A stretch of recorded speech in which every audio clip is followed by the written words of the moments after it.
Top things that I learned being in real estate in 2019 coming up right after this.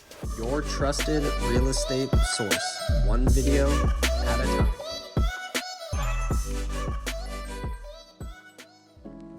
What's going on, guys? Welcome back to my YouTube channel and Happy New Year for everybody watching this video out there. If this is your first time tuning into my YouTube channel, my name is Alex. I'm a top producer real estate agent out here in Washington, and I designed this whole YouTube channel around real estate. So if you're interested in learning more about real estate, interested in learning more about how to invest in real estate and ultimately make more money through real estate, then this is the channel for you. Think about hitting that subscribe button down there. Now on to the video you're waiting for. So I wanted to make a video on the things I learned during 2019 from my clients, where they had confusion during transactions, and ultimately what made them the most confused when they were either buying or selling a house. So here they are. To start off, I want to talk about the buyer side. Now, when you're buying a house, if you're a first-time home buyer out there watching this video, well, you're gonna need a minimum of a 580 credit score for a FHA loan, which is a conforming government-backed loan.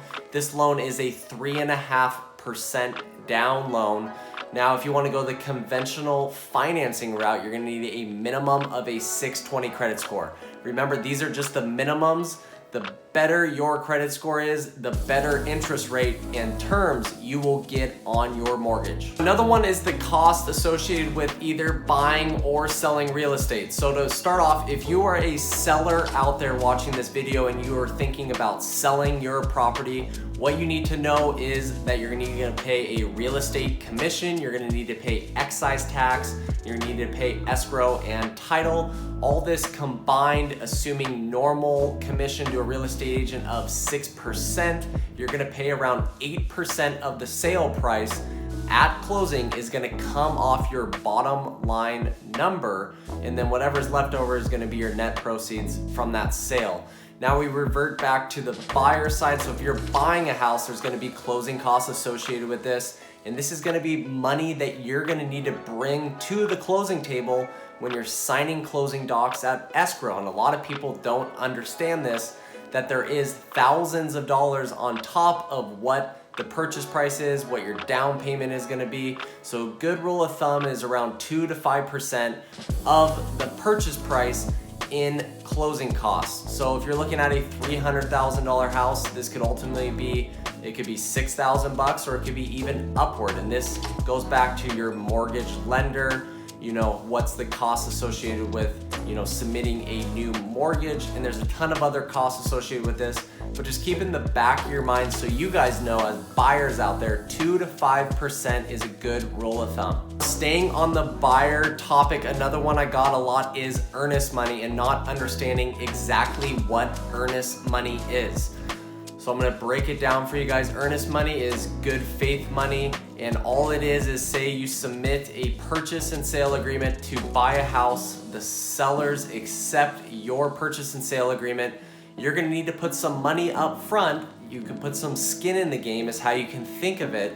And basically it shows the sellers how motivated you are to buy the property. And also for the sellers, if you back out as a buyer at a certain point in the agreement, the seller could actually retain your earnest money for forfeiture and damages of backing out of the purchase and sale agreement. But what you guys need to know as buyers is you will not submit any earnest money in a form of a check until the purchase and sale agreement is accepted and signed around by both sides and we have mutual agreement. Then within 2 days, you're gonna need to submit your earnest money. Now I wanna educate you guys out there if you have no idea how a real estate transaction actually works in terms of the real estate agent on both sides of the deal, so that you can better understand how we get paid and how we represent you guys out there as clients. What you need to know is there are normally 2 real estate agents involved in every transaction. You have a listing agent who represents the seller and looks after the best interests of the seller. Keep in mind the listing agent is trying to get the seller the best price possible. Now you'll have the buyer's agent who represents a buyer, and we sometimes call this the selling agent because they're actually bringing the buyer to the property. And in reality, they're kind of selling the property because without a agent bringing a buyer, the property would never sell, hence selling agent. So normally in a normal real estate transaction, the listing agent will get 3%, the selling agent will get 3%, which is a total of a 6% commission paid by the seller. Now, speaking to you out there, if you are a home buyer, first-time home buyer, and I'm trying to get you the best deal possible, I've represented both sides. So sometimes in some transactions, I've actually been the listing agent and I've represented the buyer. So I've been a dual agent. And in that situation, based off the commission structure I just told you, I have some wiggle room to give back some of my commission to the buyer.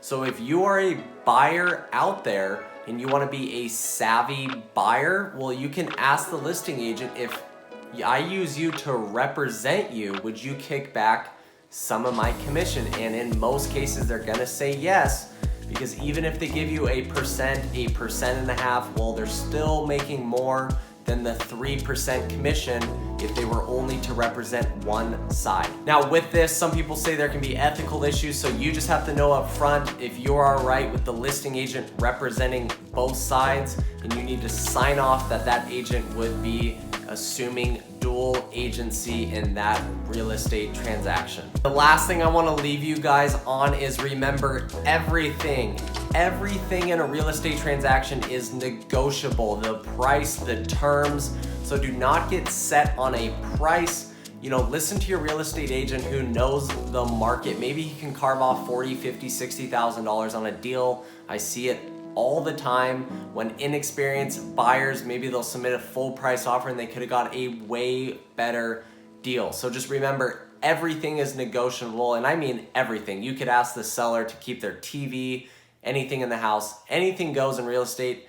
The whole purchase and sale is negotiable during the terms. So just remember that out there, being a buyer, so you can get the best deal possible. There you guys have it. Hopefully you got some type of value out of this video. And if you did, hit that like and subscribe button and comment below with any topics that you would like me to create on this YouTube channel.